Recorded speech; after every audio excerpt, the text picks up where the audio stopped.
اور جو کچھ آسمانوں میں ہے اور جو کچھ زمین میں ہے سب اللہ ہی کا ہے، اور اس نے خلقت کو اس لیے پیدا کیا ہے کہ جن لوگوں نے برے کام کیے ان کو ان کے اعمال کا بدلہ دے، اور جنہوں نے نیکیاں کی ان کو نیک بدلہ دے۔ جو صغیرہ گناہوں کے سوا بڑے بڑے گناہوں اور بے حیائی کی باتوں سے اجتناب کرتے ہیں، بے شک تمہارا پروردگار بڑی بخشش والا ہے، وہ تم کو خوب جانتا ہے۔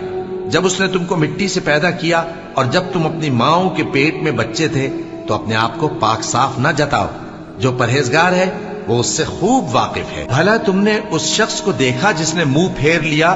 اور تھوڑا سا دیا پھر ہاتھ روک لیا؟ کیا اس کے پاس غیب کا علم ہے کہ وہ اسے دیکھ رہا ہے؟